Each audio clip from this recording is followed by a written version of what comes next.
Welcome to Whispers in the Dark, the home where shadows come to life, and the strange, the eerie, and the downright unsettling are explored in their deepest forms. If you're new to this haunting world, then I invite you to subscribe and turn on the notification bell, because every week we bring you spine-tingling tales that will leave you questioning what lurks just beyond the edge of your sight. We dive deep into the unknown, unraveling the mysterious and the supernatural in a way that will haunt your thoughts long after the last whisper fades. Trust me, this story, much like all the ones we share, is not for the faint of heart. If you're someone who craves the thrill of the unknown, the chill of a good scare, and the rush of adrenaline that comes with the darkness, you're in the right place. Whispers in the Dark is a home for the brave, the curious, and the courageous who dare to listen when the silence speaks. Now grab a seat, dim the lights, and prepare yourself for tonight's story, because once you hear this, you'll never look at a bell the same way again. Let's begin. Part 1. The Ringing Bell and the Curse. I'm glad you've joined us tonight. If you've come this far, it means you're ready to hear something that will shake you, something that will crawl into your mind and linger long after the lights go out. You see, the place I'm about to tell you about is one that has existed for centuries, a place where the line between life and death is blurred, where the shadows hide secrets you don't want to uncover, and where the bell that rings could very well be the last sound you ever hear. The tale begins in a city that, like many great cities, wears its beauty with pride. London, a city of grandeur, history, and wealth. Yet beneath the elegance and refinement there are corners, dark, forgotten corners, where things are not as they seem. And on a quiet street, nestled among pristine townhomes, stood 50 Berkeley Square, a place whose reputation was darker than the soot-covered bricks that made up its walls. This was no ordinary house. It wasn't just a place of brick and mortar, of rooms and corridors. It was a vessel, a home for something else. And that's where our story begins, nearly 200 years ago, when a man by the name of Sir Robert Warboy, young, fearless, and far too eager for his own good, decided to take on a challenge that no man before him dared to face. Robert was a man of nobility, well known in London's elite circles for his charm and wealth, but also for his reckless nature. He didn't just accept dares, he thrived on them.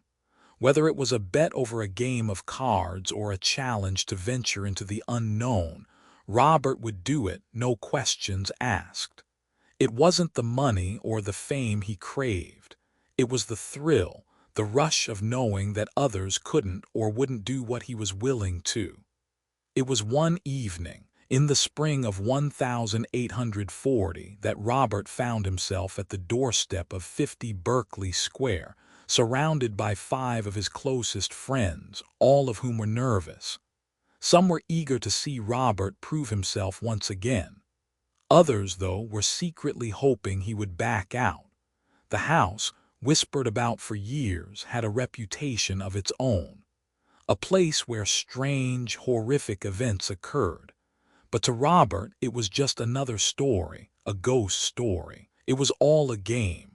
He had accepted a bet to spend a night in the most haunted room in London, and he would prove them all wrong. As Robert approached the door and knocked, he could feel the eyes of his friends on him, a mix of excitement, anxiety, and doubt. His grin widened as he turned back to face them.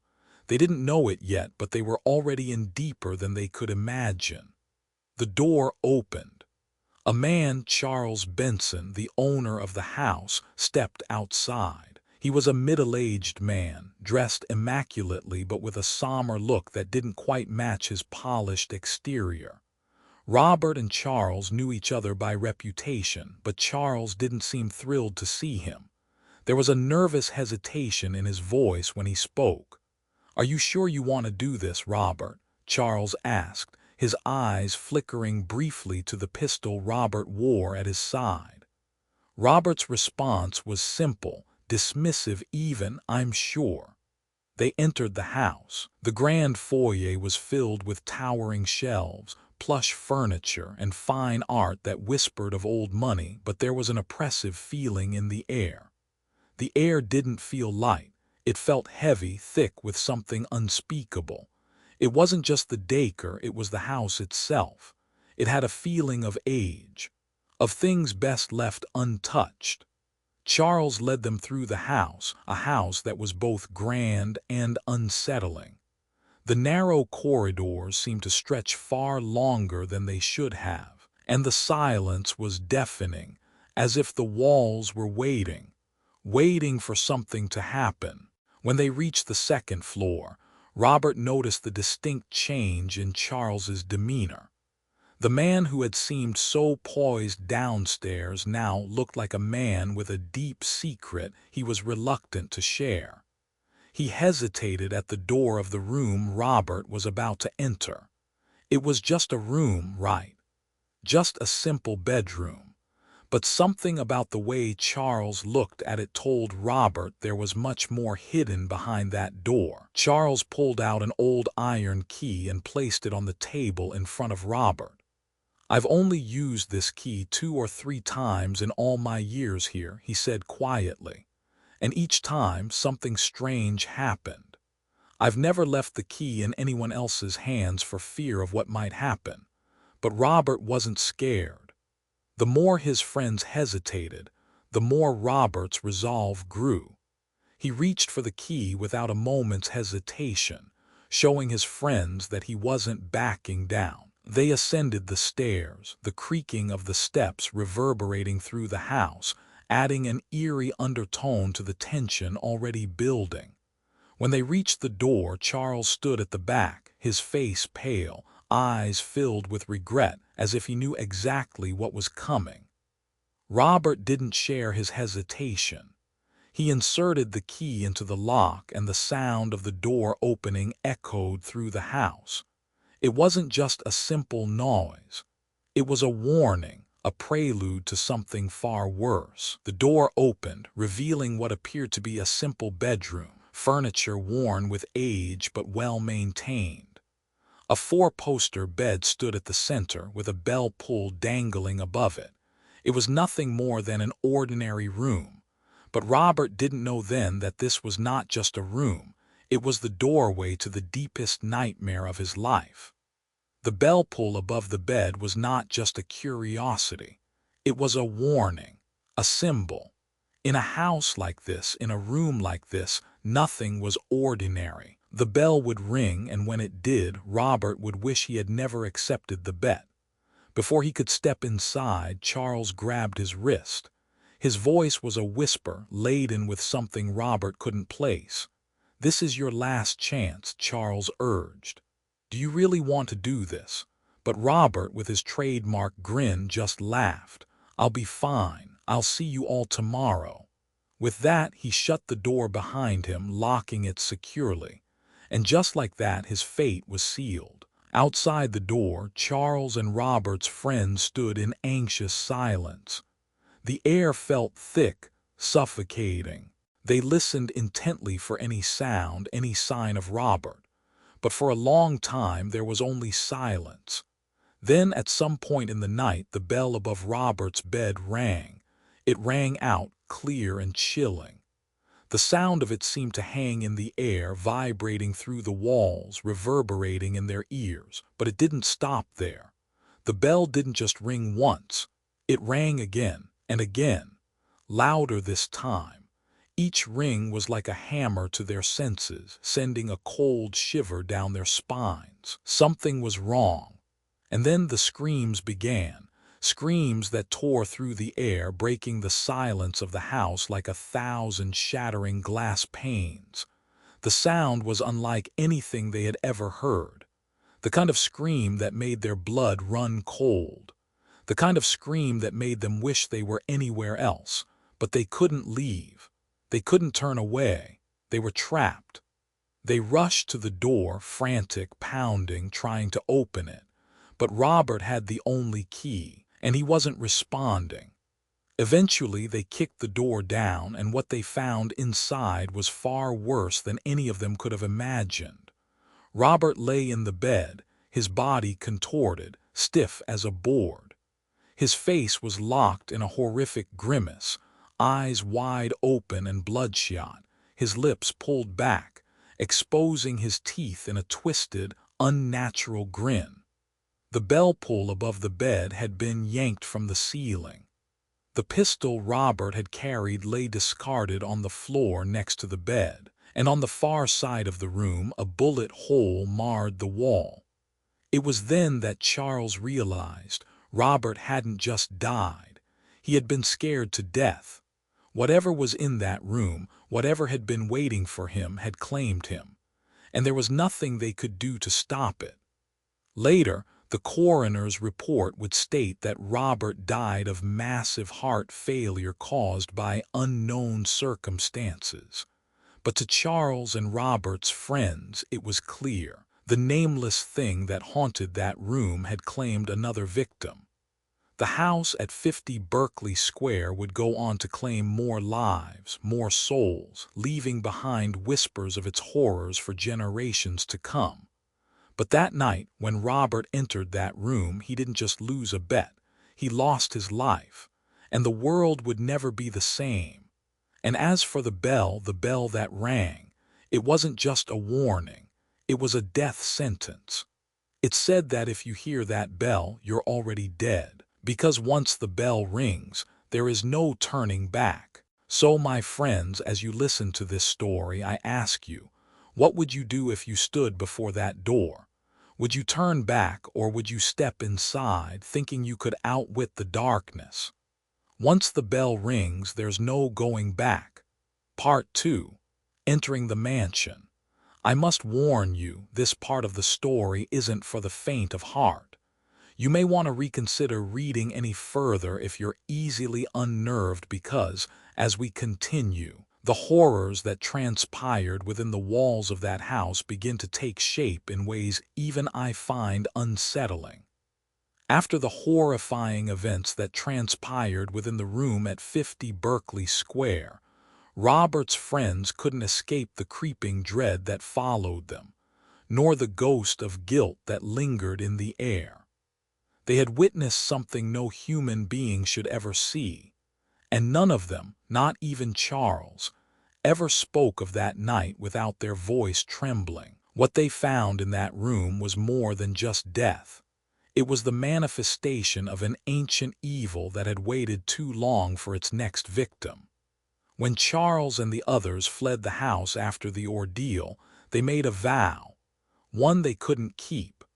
They swore they would never speak of what they had seen. The dread of the room gnawed at their thoughts, making them question whether Robert had truly been the victim of an accident, or if something darker, something unspeakable, had claimed him. It was then that the rumors about the house began to gain momentum, whispers of the nameless thing that haunted the second-floor room. The bell, the horrific scream that echoed into the night. No one could confirm what happened inside, but everyone seemed to know that something far more sinister lived in that room than just old furniture and dust. Months passed after Robert's death, and Charles did his best to continue living in the house, but the presence of the house's dark history weighed heavily on him. Despite his initial hesitations, Charles continued to live there, but he did so with a constant unease. He could never shake the feeling that the house was watching him, that it was aware of his every movement.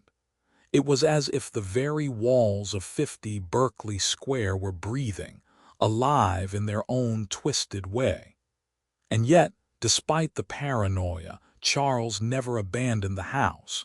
He didn't dare leave, but he also didn't stay away from the second-floor bedroom. Each day he would visit it quietly, as though testing the limits of what he could endure. No matter how many times he went into the room, the unsettling presence never left him. But Charles was not the only one who noticed the strange, inexplicable occurrences. The house seemed to affect others as well. Several people attempted to move into 50 Berkeley Square over the years. Wealthy families, young couples, and even independent workers searching for a place to start anew. They all seemed to be drawn to the house by the allure of its history and location, but not one of them stayed long. Within days, strange things began happening. Furniture would move by itself, never staying in the same place for long. Whispering voices would be heard late at night, drifting from room to room. Some swore they saw fleeting shadows in the corners of their eyes, while others insisted they felt cold hands brush against their skin in the dead of night. And as if on cue, the bell would ring, often without anyone touching it. But it was the ones who stayed the longest that saw the worst. These brave souls who were foolish enough to ignore the warnings and keep the house for themselves began to lose their sanity, one piece at a time. The nightmares became too real. The things they heard late at night were not just figments of their imagination. They were whispers, cold and biting, telling them to leave. But no one could leave. The house didn't let you. Those few that survived or managed to leave would return to the house years later, their faces gaunt and hollow, their eyes clouded with terror. They would speak little of what had happened, but the words they did say haunted everyone. They told stories of a voice that came from the same room where Robert had perished, the same room that had claimed so many others. The voice was insistent, too familiar and far too personal. It was as though the house itself was calling out to them. After Charles's death, which occurred under mysterious circumstances, the house's reputation became a source of urban legend. Those who came into contact with the house, either directly or indirectly, were convinced that it was cursed. They said that the room where Robert died, the second-floor bedroom, was not just haunted. It was a prison, a space that trapped the souls of those unfortunate enough to enter. To those that entered with even a shred of doubt in their mind, thinking it was simply a matter of superstition, an old house with a history of misfortune soon found out the truth. The house and the room were more than just physical space. They were the physical manifestation of something far older. The nameless thing in that room, as it was now known, was not a ghost. It wasn't a demon. It was something far older, far more dangerous than anything imaginable. It was a presence that could not be named, because naming it would give it a form, and it had no form. It existed as pure evil, pure malevolence. Those who entered the room and left alive often spoke of feeling like they were being watched, but not by eyes. It was something deeper, something primal. It was a presence that wasn't tied to the physical world. There was no face, no body. It was a force. A force that would get inside you, burrow into your very soul, and twist everything you believed in. Once it had you, there was no escaping. One particularly chilling account came from a man named Walter Grayson, a man who was not easily shaken by ghost stories. Walter had heard the tales of 50 Berkeley Square, but he dismissed them as nothing more than the ramblings of superstitious minds. But when Walter came to London to claim his inheritance, he decided to see for himself what all the fuss was about. He moved into the house, confident in his skepticism, believing he could debunk the myth of the haunted room. His first few nights in the house were uneventful, but something changed after he spent the first night in the bedroom where Robert had died. The bell pull. It beckoned to him, inviting him, taunting him with its familiar pull. It didn't matter that Walter knew better. He reached out and tugged the bell. And that was when the change began. The air in the room grew colder and a heavy pressure settled over him. It wasn't long before he began hearing whispers, soft, indistinct at first, but growing louder, more insistent. Night after night, the whispers grew more direct. They weren't just murmurs, they were commands, invitations to stay. But Walter wasn't afraid, not at first. He laughed them off, thinking they were simply his mind playing tricks on him. That was until the night when the shadows in the room shifted. In the corner of the room, just by the dresser, the shadows moved, separating from the walls and taking form. At first they were formless, a thick, swirling cloud of darkness, but soon they began to take shape.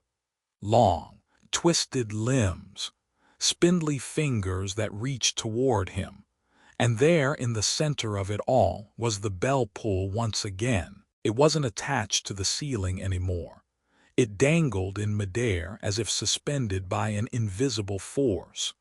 And then Walter heard the sound, the unmistakable ringing of the bell. The bell didn't stop. It kept ringing, its tone filling the room louder and louder until Walter couldn't hear his own thoughts. The room was spinning. The air grew thin. His chest tightened, and for the first time since he'd entered the house, Walter realized something. He wasn't just hearing the bell. He was hearing the voices, the whispers, the ones that were trapped here, stuck between the living and the dead. And just like that, Walter's mind snapped. His scream echoed through the house, but there was no one left to hear it. He, too, became a part of the room's cursed history, trapped in the bell's toll, never to leave. The story of 50 Berkeley Square has lived on in hushed tones and whispered conversations. Some believe it's all a myth, that it's a story designed to frighten the weak of mind. But those who have dared to venture close to the house know the truth. The bell rings, and once it does, there's no going back. The nameless thing inside the room is waiting for its next victim. And once you hear that bell, you're already dead. The curse of 50 Berkeley Square has claimed countless lives, but it has never stopped. The room still stands, waiting, listening for the next fool to pull the bell pull. Will it be you, or will you heed the warning and stay far away from the house on Berkeley Square? Stay curious, but not too curious. Because curiosity in this case might just be the last thing you ever feel. Part 3. The First Night in the Mansion. I must warn you, as you read on, the darkness becomes thicker, suffocating every ounce of your reason. This is the turning point of our story, when the shadows seem to become alive, breathing down your neck. You've read about the house and its history, but what you don't know is that once the bell tolls, there's no return. Once you're in, the game isn't yours to win, and there's no time left to back out. You've heard the stories. 50 Berkeley Square has become a legend, whispered about by those who can't quite explain the horrors they've witnessed within its walls. For generations, it's been a place people avoid at all costs, and yet it seems to call out to those who are unwise enough to test the boundaries of the unknown. The nameless thing, as it is called, doesn't care for the living. It only cares for one thing: keeping its grasp on the souls it's already taken, and claiming those foolish enough to walk into its web. As the years passed, the house remained silent, but the tale of Robert Warboy and his tragic death became a staple of London's darker legends. The original house at 50 Berkeley Square stood as a grim reminder of the price of curiosity. However, the house was not content to simply remain a part of the past. It hungered for more. It wanted new victims.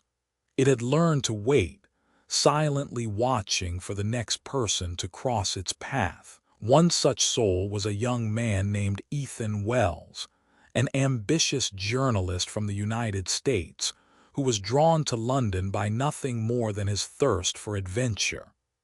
Ethan, unlike most, had heard the stories of the haunted room at 50 Berkeley Square, but refused to believe in them.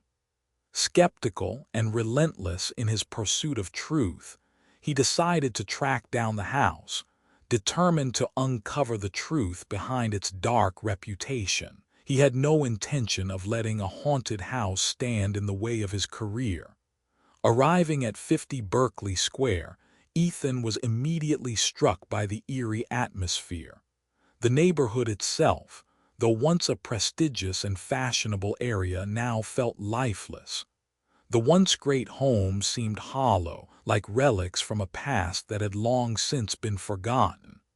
The house stood silent at the corner of the square, as if it were waiting for something or someone.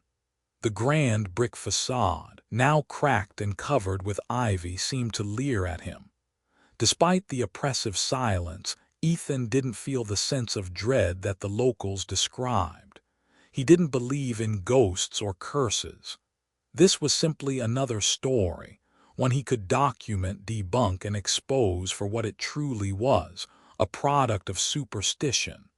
He could already imagine the article he would write, mocking the town's fears and raising doubts about the validity of the tale. The supernatural. It wasn't real. It couldn't be.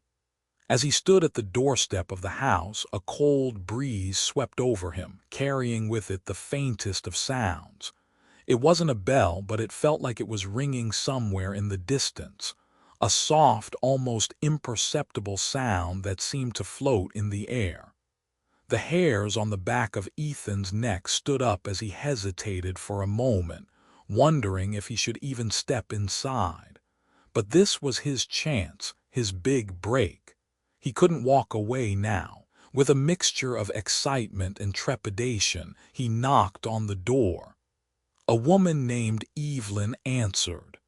She was older, with an air of fragility about her, as if the weight of the house had worn her down. But there was something else in her eyes, a quiet, profound sadness, mixed with a resigned acceptance of the curse that had plagued this place for so long.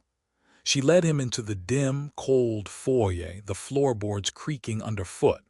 "I'm guessing you've heard the story," Evelyn asked, her voice barely above a whisper, as though she feared speaking any louder would disturb something lurking in the house. Ethan nodded, eager to hear more. "Most people come here with the intent of debunking the myth. Few of them leave unscathed," she said, her gaze turning to the darkened hallway leading upstairs. "It's not the kind of story you can dismiss. It's not about believing or not believing.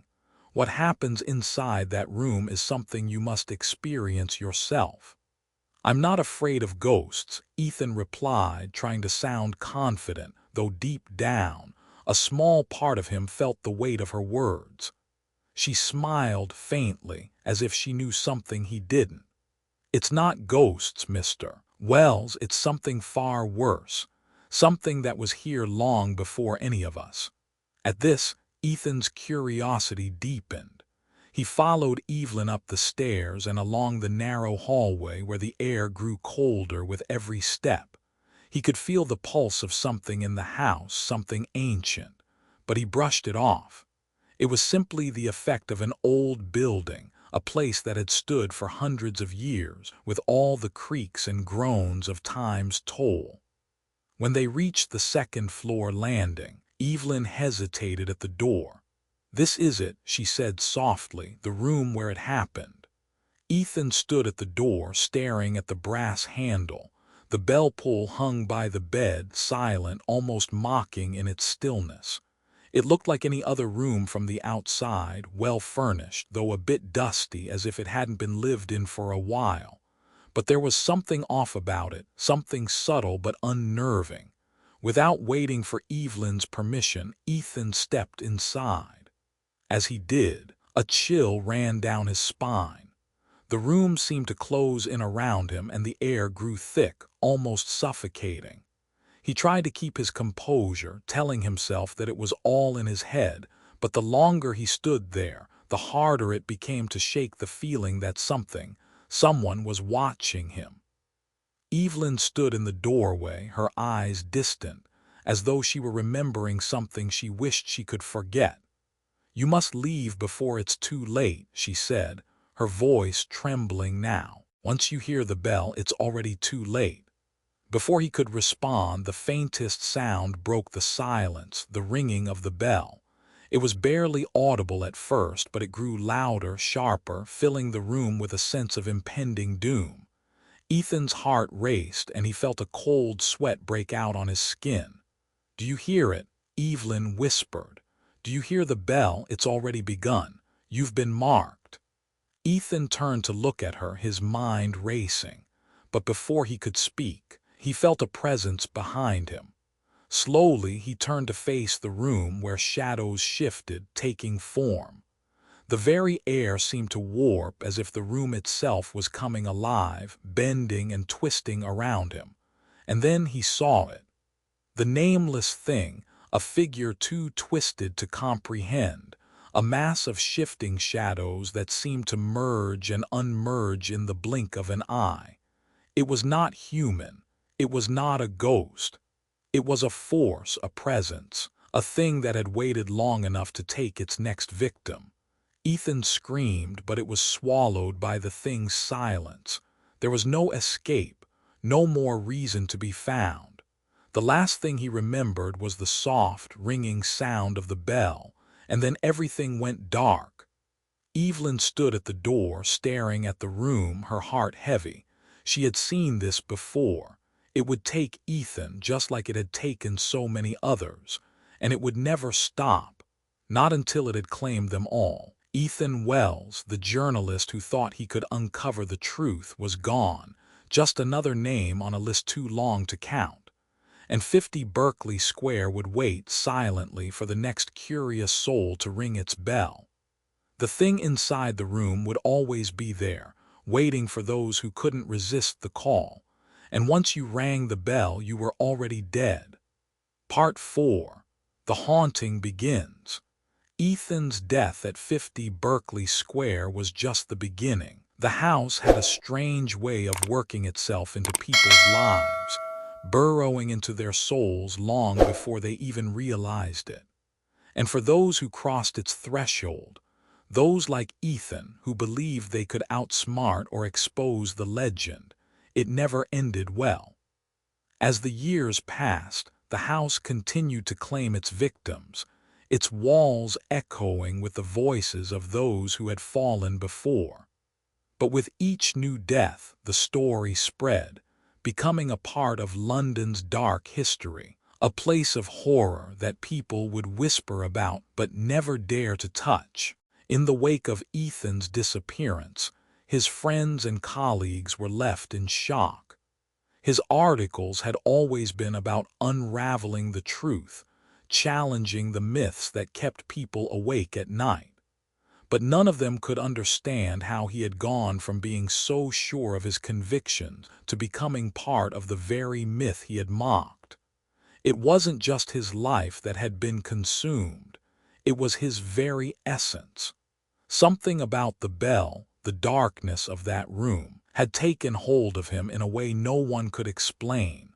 But the story didn't end there. Just when people thought that 50 Berkeley Square would fade into memory, it would resurface in the most unexpected of ways. A new tenant, a man named Christopher Hale, had recently moved into the area. Hale was a collector of sorts, a man who had spent most of his life seeking out the supernatural. He didn't believe in ghosts in the traditional sense, nor did he fear them. What he sought were the true mysteries, those dark, unexplainable forces that science had yet to define. When Christopher heard the stories of the haunted house, he became intrigued. A legend like 50 Berkeley Squares was too perfect to ignore. He was no stranger to the world of the paranormal. In fact, his interest had led him to many infamous locations across the globe. He had spent years studying the occult, investigating haunted places, and diving deep into the unknown. But the tales of this particular house seemed different. They seemed to call to him, whispering just beneath the surface, urging him to take the next step. His arrival in London had been for business, but it didn't take long before his curiosity led him to the notorious square. He had heard about the room, about the nameless thing that haunted it, and about the bell that had sealed the fate of anyone who dared to enter. And as he stood there, gazing at the building, a strange sensation overcame him. It was the same feeling he had experienced every time he had gotten close to the heart of something truly dark. A chill ran down his spine, and yet a fire ignited inside him. He wasn't scared, he was fascinated. Christopher didn't hesitate. He walked straight into the square, making his way up the steps of the house with the confidence of a man who had been there before. As he reached the door, he knocked firmly, the sound echoing off the stone steps. The door creaked open slowly, and there, standing before him, was Evelyn. Her eyes locked onto his with an unsettling familiarity. She had seen this before, another man, another soul desperate to uncover the truth. She knew what he sought, but she also knew what it would cost him. She stepped aside without a word, allowing Christopher to enter. "Welcome," she said, her voice flat, devoid of warmth. "I'm sure you've heard the story." Christopher's lips curled into a small, knowing smile. "I've heard it all," he replied, his voice full of certainty, "and I'm here to prove it wrong." Evelyn didn't respond. She simply led him inside, down the narrow hallway, past the rooms that seemed to whisper of death and despair. It wasn't that she didn't want to warn him, she did. But there was a resignation in her, as if she had already given up trying to save anyone who walked through that door. No matter what, the house always won. It had always won. As they reached the second floor, Christopher's gaze shifted nervously to the closed door at the end of the hallway. The bell pull hung limply from the ceiling, a single red ribbon like a taunt. He could already hear it faintly, ringing in the back of his mind. "The room," Evelyn said, her voice barely above a whisper. "You know what it is." Christopher nodded, his excitement building. The room, the bell, the nameless thing. "I'm not afraid," he said, his voice steady, though there was a tremor in his chest that he couldn't quite control. Evelyn stopped, her hand resting on the doorknob, as if she were holding herself back from speaking further. She knew the dangers, but she also knew that Christopher wouldn't listen. He was like the others, too curious, too bold, too sure of his own safety to understand the power that the house held. "I'm not asking you to be afraid," she said softly. "I'm telling you to be prepared." Without another word, she turned the key and opened the door. The room was as it had always been, a beautiful, grand space filled with expensive furniture. Yet there was something undeniably wrong about it. The air was thick, heavy with an ancient energy that made it difficult to breathe. And as Christopher stepped inside, he felt the room close in on him. Evelyn stood in the doorway, her eyes filled with sorrow. She knew what would happen next. The bell would ring. The darkness would come. And Christopher would become yet another soul claimed by 50 Berkeley Square. As Christopher turned to look at her, ready to ask her something, the soft sound of the bell echoed through the room. It wasn't loud at first, just a faint ringing that grew steadily louder as though someone was calling to him. Evelyn's warning came too late. As the bell tolled, the shadows in the room began to twist, to form into something far worse than a mere ghost. Something alive, something ancient. The nameless thing, ever patient, rose from the depths of the room, its form flickering in and out of existence. And just like the others before him, Christopher Hale was doomed. The door slammed shut behind him, and Evelyn stood there, her face pale as the sounds from inside grew more frantic, more desperate. The bell rang louder now, and she knew it was over. She had seen this before. Another soul, another victim. As the bell tolls, your fate is sealed. There's no escape from the nameless thing. It's waiting, and it always waits. Part 5. The Whisper of the Nameless Thing. The minutes stretched into hours as the house settled into its eerie silence once more. Outside, the world carried on, unaware of the horrors unfolding within the walls of 50 Berkeley Square. Evelyn stood frozen by the door, her mind racing with memories of all who had dared to face the nameless thing. Every one of them had fallen, some in ways that defied logic, others in a manner so sinister that even she struggled to put the pieces together. It wasn't just the deaths. It was the way they had been claimed. People who had entered that room were never the same. Some had returned, their minds lost to whatever darkness had taken residence in the room. Others, like Christopher, never left at all. And as Evelyn stared at the door, she could hear it, the faintest whisper creeping through the thick walls. It was the same voice that had called to each of them before. "You are mine now. You will never leave." She knew what would happen next. The bell would toll again. The nameless thing would rise, its presence growing stronger with every passing second. It had always been this way. It had claimed Robert Warboy. It had claimed countless others, and now it was claiming Christopher. Evelyn wanted to scream, wanted to run, but she couldn't. She was trapped in her own cycle, a cycle of fear and helplessness. She had seen too much to turn away now.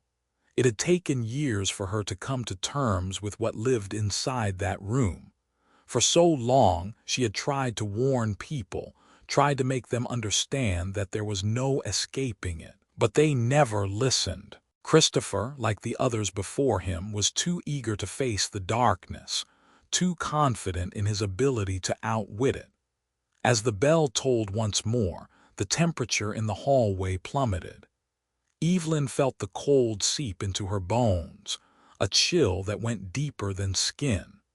It was as though the very walls of the house were alive, feeding off the fear that had been embedded in every brick, every beam. The air grew thick with the scent of decay, the stench of something long dead but never truly gone. She heard Christopher's voice then, a hoarse, guttural sound. At first it was just a whisper indistinguishable from the wind, but it grew louder, more frantic. Evelyn, his voice echoed through the hallway, carrying a note of desperation that sent a shiver down her spine. "Evelyn, help me." Evelyn's breath caught in her throat as the door creaked open. She knew what she would find, had known from the moment she stepped into this cursed house. But she had to see it for herself. She had to know what happened to Christopher, just as she had to know what had happened to all the others before him. The door opened with a faint groan, and there he stood, Christopher. His eyes were wide, unblinking. His skin was pale, almost translucent, his lips cracked in a silent scream. He didn't move, but his eyes locked onto hers with a hollow intensity that made her stomach churn. And then his lips parted, his voice coming out in a ragged whisper. "It's in my head," he gasped. "It's inside me. It won't stop." Evelyn reached out, but her hand faltered, hovering just before him. She couldn't bring herself to touch him. She had seen this before, the vacant stare, the broken spirit. Christopher was no longer the man who had walked through that door, confident and defiant. He was a shell consumed by the nameless thing that haunted the room. The whispers grew louder, more insistent, crawling into her mind. It wasn't just Christopher anymore. The room was alive. It was feeding on them both. "I'm sorry," Evelyn whispered, tears stinging her eyes. "I'm so sorry, but it was too late." Christopher's body shuddered violently, his limbs jerking as if they were being controlled by some unseen force. His mouth opened, but the words that came out were not his own. "You belong to us now." And with that, Christopher's body collapsed, lifeless, into the darkness of the room. The door slammed shut once more, and Evelyn was left standing in the hallway trembling. She had tried. She had warned him. But there was no escape. No one ever escaped. Part 6. The Endless Cycle. The house had always claimed those who dared to enter. But what made 50 Berkeley Square different from other haunted places was the way it fed on hope, on arrogance, and on the need to prove something, anything, to the world. It wasn't just a house filled with ghosts. It was a trap, a snare that worked its way into the deepest corners of the mind, where fear and pride intertwined in a deadly dance. As Evelyn walked away from the door, she couldn't help but feel the weight of all the lives that had been lost within these walls. Christopher was the latest victim, but he wouldn't be the last. The house had an insatiable hunger, a darkness that needed to consume, and each soul that entered, each soul that was taken added to its power, its strength. But the cycle was never-ending. As long as 50 Berkeley Square stood, it would continue to claim lives.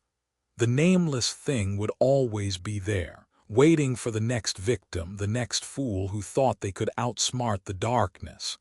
It didn't matter how much time passed. It didn't matter how many people warned others.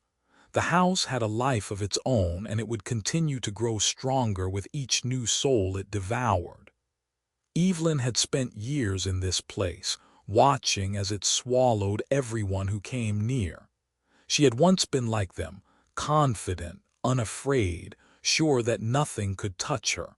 But now she understood. The house had a way of breaking you down piece by piece until you became part of it. There was no escape, no way out. It didn't matter if you were rich or poor, young or old. If you stepped inside, you were already dead. But what terrified Evelyn the most wasn't the house itself. It was the fact that it was always waiting. No matter how many times people tried to leave, it always followed. It wasn't just the bell. It wasn't just the whispers. It was the knowledge that once you entered, once you gave yourself over to the house, you could never truly leave. The nameless thing would always be there, lurking in the shadows, watching.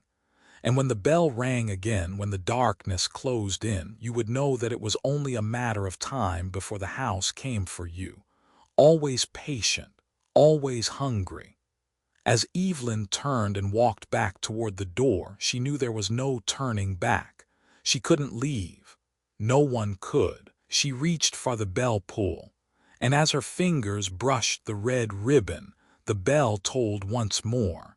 And in that moment, she realized the terrible truth. The house was never done with you. It would never be done with anyone. Part 7. The Unseen Hunger. The bell tolls again, and for Evelyn it is no longer a distant sound. It rings within her bones, reverberates in her chest, echoing the ancient, unrelenting hunger that lies beneath 50 Berkeley Square. The darkness swells around her, rising from the very floorboards, seeping through the walls like smoke curling from the crevices of the earth itself. This house, this accursed place, had never given her a moment of peace, and now, as the bell rings, she understands. It was never meant to. Evelyn hesitates at the threshold of the room once again. She had seen it. The souls that had come before, their broken, twisted forms forever sealed within the grasp of the nameless thing that lived in the shadows. But she knows, deep in her gut, that it will claim her too. It will devour her soul, body, and spirit as it has done to countless others, leaving only a shell of a human, trapped in the endless nightmare. The whispers fill her ears now. They come in whispers so soft they could be mistaken for the wind, but they are not the wind. These whispers crawl through her thoughts, digging deep into her mind, seeding doubt, seeding terror. You're not strong enough, they hiss. You can't escape. She stands frozen, a prisoner within her own skin. Every muscle in her body screams for her to leave, to run far away from this cursed place. But she can't. The house won't allow it. No one leaves once they've entered. Evelyn's thoughts turn inward, spiraling as memories flood her mind, of all the nights spent locked in the grip of fear, of all the faces she had seen, pale and wide-eyed, hollowed out by the darkness. Christopher's body had been the last. His death was not an accident. It was a foregone conclusion, a part of the house's endless appetite for souls. The nameless thing had fed on him just as it had fed on so many before, and it would continue to feed for as long as the house stood. And then there's a new sound, a rustling almost imperceptible at first, like paper shifting in the breeze. But it's not the wind, it's something more, a shadow moving, creeping closer, silent and unrelenting. Evelyn's heart races. She knows it's time. She can feel it closing in around her, this vast, suffocating presence, like a hand closing around her throat. It was waiting for her. She could feel it now, crawling into her skin, filling her with its dark presence. The room was no longer just a room. It was a prison. The walls themselves had become alive with hunger, suffused with the nameless thing's power. She can almost see it now, lurking in the corners, its darkness more alive than the shadows it resides in. Evelyn takes a breath, though it feels impossible. Her chest is tight, her head spinning, and yet with all of her will she forces herself to take one more step. The door before her looms, its frame dark and hollow, as if it has always been there, waiting, watching. The key in her hand feels heavy, cold as ice. The heavy silence of the house presses in on her, the breath of the walls thick and suffocating. She places the key in the lock and the mechanism clicks, a sound too loud for the silence that surrounds her. She hesitates, her breath shaky. She's not sure why she even bothers with the key anymore. It doesn't matter. It never mattered. With trembling hands, she turns the key and the door creaks open. At first, there is nothing but darkness, an abyss that swallows all light. But soon the faintest glow begins to emerge from within, a sickly yellowish hue that seems to pulse with a life of its own. It's the bell pull. It sways gently as if beckoning her forward, inviting her to step into the dark. The room is not empty. It never is. The nameless thing is there, waiting, its presence as palpable as the thick air that suffocates the space. Evelyn's eyes scan the room, and that's when she sees it. A figure, standing in the far corner. At first, it appears to be Christopher, but as her eyes adjust, she realizes with horror that it is not him. This is no man, no living thing. It is a shadow, an entity twisted, monstrous, its form constantly shifting, bending and warping in ways that defy nature. It is the nameless thing, and it is looking at her. Her heart skips a beat, her breath catching in her throat. It feels like time has stopped. The room around her begins to warp and tremble as the nameless thing moves, its form growing larger with every passing second.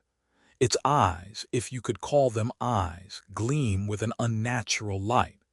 They are not eyes of a living creature, but of something ancient, something that exists beyond time and space, something hungry. For a moment, Evelyn considers running, but she knows better now. She knows the truth. No one runs from 50 Berkeley Square. No one escapes. She had spent years warning others, trying to stop this cycle, but she was too late. The house had already claimed her. The nameless thing steps forward, its twisted form uncoiling from the corner like a serpent ready to strike. Evelyn can feel the weight of its gaze, and she shudders, knowing that it is looking into her soul. She tries to back away, but the door slams shut behind her, trapping her in the room with the creature. The room seems to contract, the walls pressing in on her, the air growing thick, making it harder and harder to breathe. "You've been warned," it whispers. And that's when she feels it. The cold hand of fear wraps around her, squeezing tighter with every passing second. She knows this is it. She knows that the nameless thing has claimed her at last. But there's no escape, no turning back. It's too late for that now. The bell rings once more, and Evelyn is consumed. Part 8. The Abyss Calls. The darkness is thick and cold, the air choking with a weight that presses down on Evelyn's chest, making it hard to breathe. Her eyes strain, but the shadows are too thick, swallowing her vision, leaving only the faint glow of the bell pull swaying gently in the middle of the room like a mockery of life, a twisted invitation to the abyss. The nameless thing watches her from the corner, its dark form rippling, shifting, constantly bending in impossible ways. Its eyes, if you could call them eyes, burn with a hollow, oppressive light, drawing her in like a moth to the flame. She can feel its hunger, the insatiable desire, the endless craving that can never be satisfied. It is waiting for her, but she knows now she is not its first victim. She will not be the last. It has been here for centuries, feeding on the souls of the foolish who dare to cross the threshold. Evelyn's heart pounds, each beat echoing in the suffocating silence that fills the room. She stands frozen, rooted to the spot, her legs shaking beneath her, unable to move, unable to escape. The nameless thing takes a step forward, its form twisting, its shape warping as it closes the distance between them. The room seems to shrink. The walls groan as if the very house itself is alive, breathing with a malevolent life of its own. It feels like the walls are pressing inward, the air growing thicker, more suffocating with each passing moment. Evelyn's breaths come in shallow gasps, her lungs straining for air as her mind races, searching for a way out, but she knows deep down there is no escape. The creature inches closer, its form now so large, so oppressive, that it feels like it is devouring the space around her. The floor creaks beneath her, the wooden boards groaning as if they too are afraid. Her pulse quickens, her body trembling with fear. She tries to scream, but her throat is dry, her voice trapped in her chest. And then the nameless thing speaks.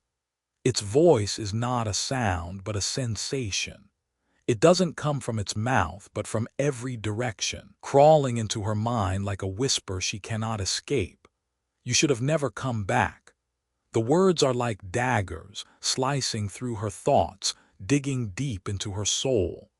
She can feel its presence, filling her, consuming her thoughts, drowning her in darkness. It knows her. It knows her fear, her doubts, her weaknesses. It sees everything. Her hands tremble, and before she even realizes what she is doing, her fingers reach for the red ribbon that dangles from the bell pull above the bed. It is a desperate act, but it is all she can think of. A way to call for help, a way to escape, though she knows deep down that it will never come. The ribbon feels unnaturally cold in her hands. The fabric is slick and damp, like it has absorbed the fear of everyone who has ever dared to touch it. She pulls on it and the bell rings. A single, shrill, ear-piercing chime that cuts through the silence of the room. The nameless thing freezes, its form momentarily still, like it is considering something. Its hollow eyes flicker as if it's amused.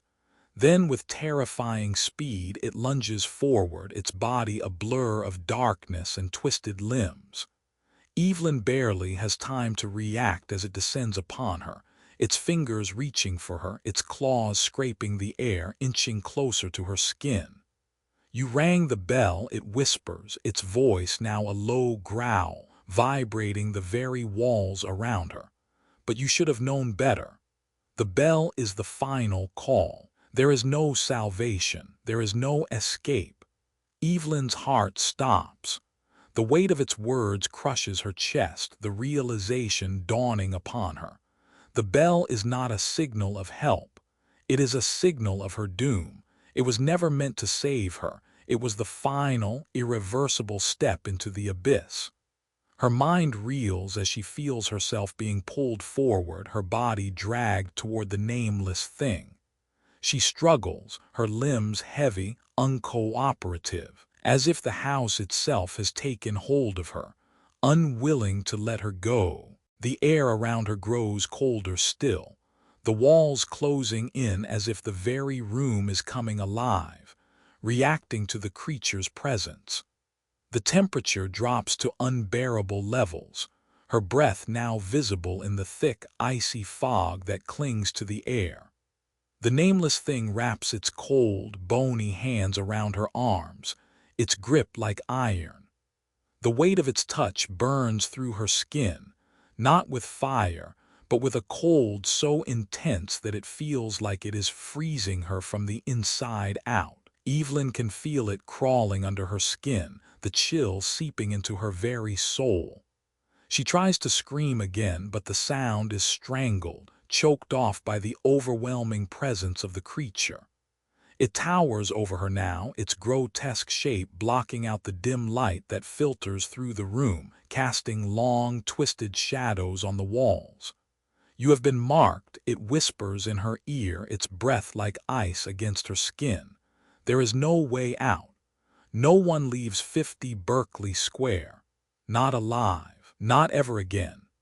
Evelyn's body goes stiff, her mind reeling, unable to process what is happening.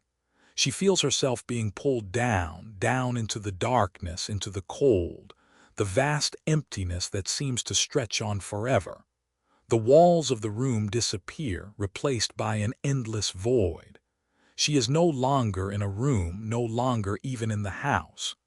It feels as if she is falling, tumbling through space itself, as the nameless thing's voice echoes in her mind, growing louder, more insistent, until it drowns out everything else.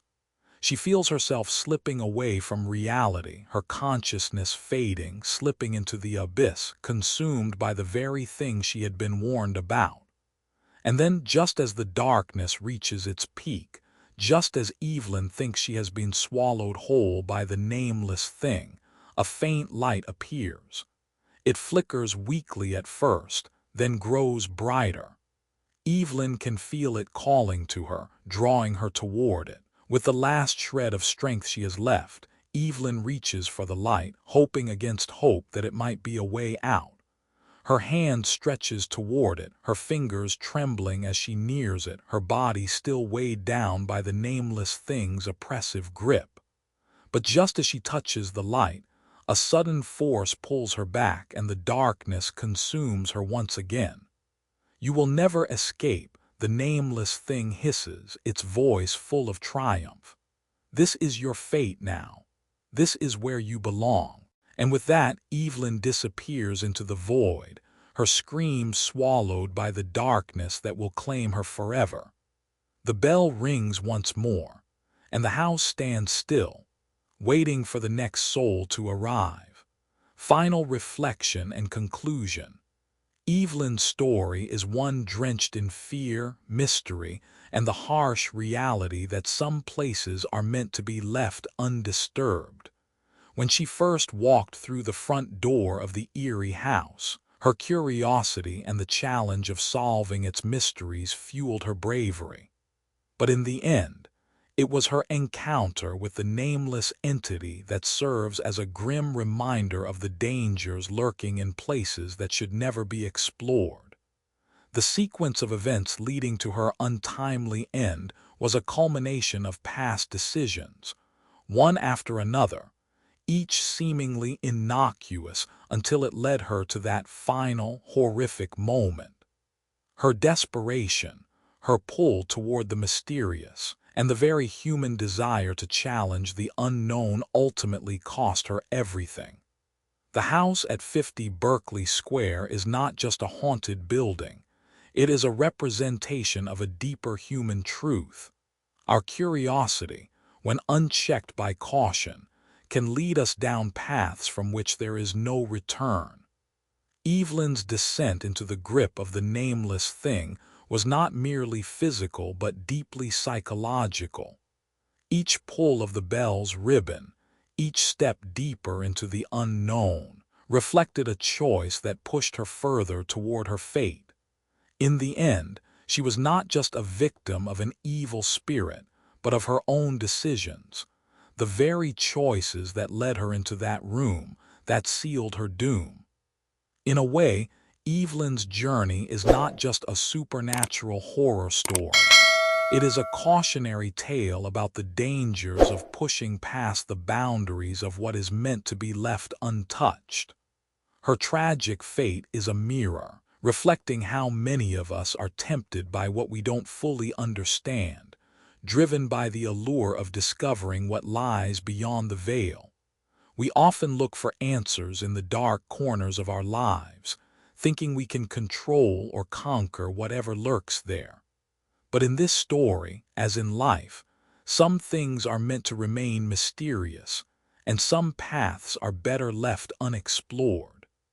This brings us to the deeper lesson of the story, the dangers of curiosity without caution, and the consequences of disregarding warnings that are placed in our path for a reason. Just as Evelyn ignored the signs and dismissed the warnings she received, we too sometimes ignore the subtle red flags in our lives. We might find ourselves drawn to situations, ideas, or people that seem alluring or offer something we want, but we forget that every choice comes with its own cost. The story of Evelyn teaches us that while it is natural to seek knowledge, it is equally important to recognize when to stop. Some doors, once opened, cannot be closed again. We must learn to recognize when our pursuit of answers or experiences crosses into dangerous territory. There is wisdom in knowing when to walk away, to accept that some things are beyond our understanding, and some risks are not worth taking. In real life, this could apply to any number of situations, from the personal to the professional, the emotional to the spiritual. Our curiosity and ambition can lead us to great discoveries, but they can also lead us into perilous situations, and that balance is a fine one. The nameless thing in the story can be seen as a metaphor for all the dangers that lie in wait when we fail to heed caution. It represents the unknown, the hidden parts of ourselves or the world that we cannot control. We often think we can face such things and come out unscathed, but the truth is that there are forces, whether external or internal, that are far beyond our understanding and control. The more we push, the more we open ourselves to being consumed by what we cannot comprehend. This is not a call to fear the unknown, but rather a call to respect it. Some knowledge is meant to be earned slowly, not rushed headlong into. The bell in the story is another powerful symbol. It is both a sign of hope and an inevitable call to doom. It rings to summon help, yet it also signals the beginning of the end. This duality is reflective of the choices we make in life. Sometimes, the actions we take with the best intentions can lead us to unintended consequences. The bell's ringing serves as a reminder that while we may seek escape or help, we are often too late to stop the course that's already been set in motion. The ringing of the bell, just like Evelyn's call for help, is a tragic, irreversible moment, a point where things cannot be undone. In the end, Evelyn's story is a stark reminder that there are consequences to our actions. We cannot always anticipate the results of our choices, especially when they take us to places and situations that are beyond our comprehension. But perhaps the most haunting part of her fate is that it was not only her actions that sealed her doom, it was the very nature of the forces she sought to confront. Some forces, some dangers, simply cannot be faced by human means, no matter how brave we are, no matter how prepared we think we are. There is a line between courage and recklessness, and Evelyn's story shows how easily we can cross it. From Evelyn's tragedy, we can learn a vital lesson for our own lives. We often find ourselves facing situations that seem uncertain or mysterious, and we are drawn to explore them, to understand them, or to conquer them. But we must ask ourselves, what are the costs of uncovering that which is not meant to be uncovered? What happens when we challenge the boundaries of what should be respected as unknown? It is human nature to be curious, to seek knowledge, and to take risks. But wisdom lies in knowing when to stop, when to turn back, and when to recognize that some things are better left in the dark. Evelyn's choices, her push into the unknown, reflect how we, too, often seek to conquer our fears or unravel the mysteries of life without fully understanding the consequences. The story reminds us that not all curiosity should be pursued, and not all risks are worth taking. Some doors should remain closed, some paths should never be crossed. In our day-to-day lives, we must be cautious in how we approach the unknown. While bravery and courage are admirable, they must be tempered with caution and respect for the dangers that lie beyond our understanding. Whether it's an emotional challenge, a difficult decision, or a mysterious opportunity, we must ask ourselves if the pursuit is truly worth the cost. Now, I want to hear from you. What do you think this story teaches us about the human condition? How do you relate Evelyn's journey to the risks and choices you face in your own life? Have you ever experienced a situation where curiosity led you down a path you couldn't turn back from? Share your thoughts in the comments below. Your perspective is invaluable, and we can all learn from each other's experiences. If you've enjoyed this dark and mysterious journey, please don't forget to subscribe to Whispers in the Dark.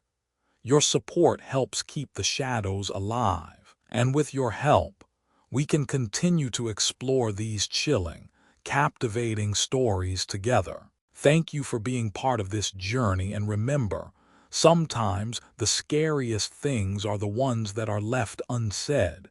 Stay curious, stay cautious,